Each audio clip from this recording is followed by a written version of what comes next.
সালামু আলাইকুম। সকাল সকাল রওনা দিলাম আমি আর মোহন। যাচ্ছি আমরা পিরাকপুরের উদ্দেশ্যে। ওখানে যাব আমরা শুটিংয়ের কাজে। এই যে আমি আর মোহন যাচ্ছি, আঁকা বাঁকা রাস্তা, কি সুন্দর অপরূপ দৃশ্য, খুব ভালো লাগছে। গাড়ি করে আছি আমরা। এখন যাচ্ছি আমরা মধ্যপুরের দিকে। মধ্যপুরে যেতে যেতে দেখুন আপনারা কি সুন্দর আঁকা বাঁকা রাস্তা। এই যে চলে আসলাম বড় বাজারে, বড় বাজারের গেট। এই বড় বাজারের বিখ্যাত হচ্ছে ছোট ছোট সিঙ্গারা, 2 টাকা করে পিস। অনেক স্বাদ, অনেক সুন্দর লাগে খেতে। আমরা যে বাড়ি যাই সে বাড়ি সিঙ্গারা খেয়ে যাই। মধ্যপুর বড় বাজার ছেড়ে আসলাম, এখন চলে যাব আমরা শাওন ভাইয়ের কাছে। এই যে আমরা প্লেনের মতন উড়ে উড়ে যাচ্ছি আমি আর মোহন। কি সুন্দর লাগছে, মোহন গাড়ি চালাচ্ছে, আমি চলে আসলাম সেই চলচ্চিত্রের ভিলেন নিশো সওদাগরের সাথে শুটিং করে আমার বড় ভাই শাওন ভাই। তিনি সবাইকে হাই মেরেছে। কি অবস্থা সবাই? যে চশমাটা পরলো খুব ভালো লাগছে, পুরা ভিলেন। হ্যাঁ, অনেক সুন্দর লাগছে। শাওন ভাইয়ের বাসা থেকে ঝটপট করে চলে আসলাম শাওন ভাইয়ের চাচার বাসায়। তিনি একজন মুক্তিযোদ্ধা, তার সাথে দেখা করতে আসলাম। আঙ্কেলের সাথে কথা বলে অনেক ভালো লাগলো। কিভাবে মুক্তিযুদ্ধ হয়েছিল, কিভাবে ওরা কমান্ডার ছিল, কিভাবে মুক্তিযোদ্ধা দেশ স্বাধীন করেছে, এই বিষয়ে অনেকক্ষণ কথা বললাম।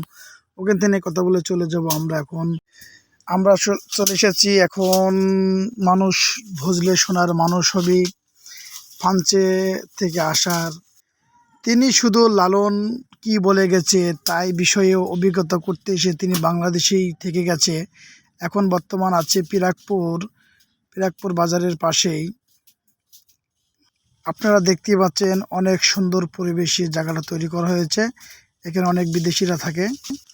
একজন বিদেশি কিভাবে চাউল ঝাড়তে হয় সেই বিষয়ে ট্রেনিংয়ের কাজ চলছে। তিনি অনেক কিছুই বোঝে না,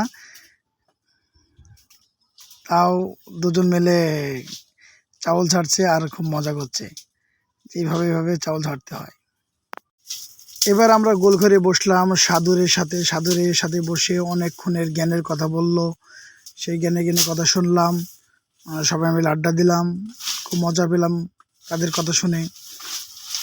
লালন কি বলে গেছে সেই বিষয়ে আমরা কথা শুনলাম। অনেকক্ষণ পরে দর্শন পেলাম সেই আপুটার সাথে। তিনি ফ্রান্সে থেকে এসে আমার এক বাংলাদেশি সাধুর সাথে বিয়ে করে থেকে গেছে। শাওন ভাই জয়গুরু জানালো সবাইকে। আমরা সবাই মিলে আড্ডা দিচ্ছি। এই যে সবাই বসে কিভাবে কি হয়, কিভাবে আসলো, এইসব বিষয়ে আমার কথা হচ্ছে। মোহন আবার তার ছবি দেখাচ্ছে।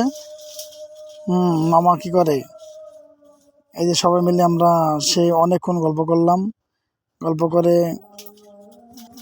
মোহন আবার একটা সেলফি নিতে ব্যস্ত আছে। মোহন সবসময় কথা বলে না, সবসময় চুপচাপ থাকে, সবসময় ভারী মুখ, মাঝে মাঝে একটু হাসতেও হয়। এদিকে আমার ছামচল ভাইয়া কি করে। আর এই যে আমাদের সেই ফ্রান্সের মহিলা দেখেন আপনি, সে হাসি, তার হাসিতে আমরা সবসময় মুগ্ধ হয়ে থাকি। আর শাওন ভাই চুল হাঁচড়াতে ব্যস্ত। তারপরে আমরা সারাদিন এই ব্লগটা করে অনেক মজা পেলাম। ঠিক আছে বন্ধুরা, সবাই লাইক কমেন্ট করবেন ইনশাল্লাহ। আসসালামু আলাইকুম।